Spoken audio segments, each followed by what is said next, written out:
We're going to take a few moments today to talk about stages of development in terms of streaming, where everybody's at. So welcome to the channel. Let's get started.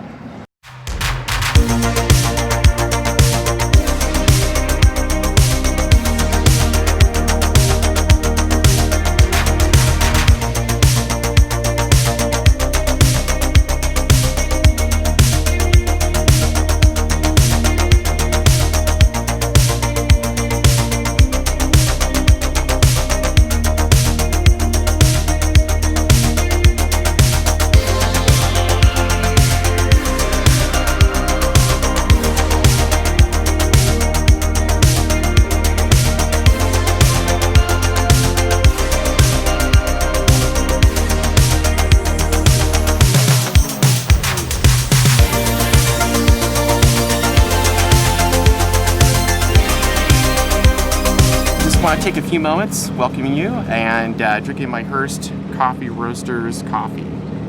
Pretty sweet, in Newport Beach. And just want to take a few moments to talk about the different stages of streaming. So I'm down here in Newport Beach, wanted to get outside, take a time just to kind of get some fresh air, so hopefully everybody's safe and well. So we're going to talk a little bit about the different stages. You know, one of the things I've been looking at over the past several weeks is everybody's at a different stage and of where they're at and where they're going. And so in terms of streaming development and where they may be entering into. So I think there's three stages we need to look at when we talk about streaming. There's the beginner stage, there's kind of the walking or the middle, and then there's the advanced stage, right? And so we're all kind of trying to develop certain ways of how we do live streaming and production. One of the big things that I want people to take away from, especially right now with the social distancing and the pandemic and the things that we've been dealing with, is the changes in strategy and adopting a better workflow and looking at how you can do things a little bit easier. And so that's the goal of this channel, is to talk about how we can do things better, talk with those who are doing things well. Going to have some interviews with some industry experts, some things that we're doing from an advanced technology perspective. There might be a tool, maybe it's a way to run your streaming in the cloud, or maybe it's having a different type of software solution, if you will, at your location.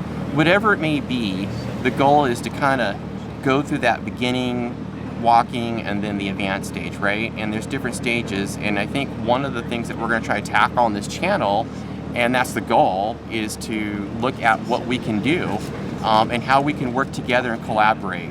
You know, one of the things I've discovered over the past 6 years as a webcast producer is looking at different tools and ways that I could integrate solutions that would bring a better end result, right? And there's two things in the streaming world that we look at. There's quality of service and quality of experience. And when we talk about quality of service, we're talking about the connectivity, the functioning of the technology. That could be hardware, it could be cloud-based, it could be a variety of different things. And the quality of experience, and that could be the end result, right? And that could be things that we're working on and doing and developing. So the goal is to kind of make sure that we're kind of using those as measurement marks when it comes to that.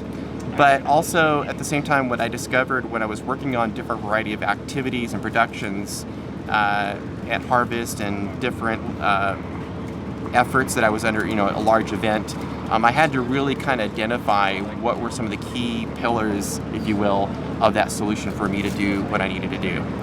That could be a StreamMonkey, it could be an AWS with Elemental Technologies, it could be another provider. We've got some upcoming interviews. We could be doing some how-tos to leverage solutions where we could bring that in. Microsoft Teams comes to mind, right? Yes, it's a software-based solution and it does a certain, it's designed for a certain purpose, but it's been expanded to do more. Maybe it's an eCam or a vMix. Maybe it's a variety of different solutions that we can work towards to integrate for a specific use case. So we'll be talking about those pieces. I'm kind of rambling on a little bit, but the main goal, the net of it is, think of where you're at today in your stage of your development and what you're doing. Think about what you're trying to achieve and where you're going. Think about those that you're working with in terms of your technology, and don't treat them just as a vendor, but treat them as a partner. Treat them as a technology partner. look at your tactical elements, but look at the solution you're trying to implement for your infrastructure, right? Whether you're a nonprofit, church, company, whatever it may be, the goal is to look at it as a solution and what stage you may be at. So we'll be sharing more and be doing more activities and discussions, some how-tos. And so today I wanted to just take a few moments. Thank you again for joining the channel. Don't forget to hit subscribe. Ring the bell when you want to get notified when we post a video. And give some feedback, right? Hit the like button if this video is helpful, and as we kind of go forward, I really want your feedback. It's really important that we do this, and the goal is, like, you know, this is the stage I'm at with this channel. I was thinking of this morning was I'm at the beginner stage, right? We're just starting this channel. We're gonna work on this together. And so there's a gentleman that started this called the Creator Studio on YouTube, and he works for YouTube, and one of the things he did is he took the elements of what it would be like a creator to build a YouTube channel. He interviewed a lot of different people, just started building the channel out, and I think that's kind of be something similar that we're going to do, is kind of build this channel out, right? Make sure this is quality content, make sure things are useful. You can learn about me, I can learn about you, we can learn from others. So let's do this together. Thanks again. Again, don't forget to hit the subscribe button and the like, and ring that bell. All right, so I'm gonna enjoy my coffee. Thank you to the Hearst folks for their wonderful coffee and their Swedish Danish right there. So I'm gonna enjoy it and check it out. Thank you.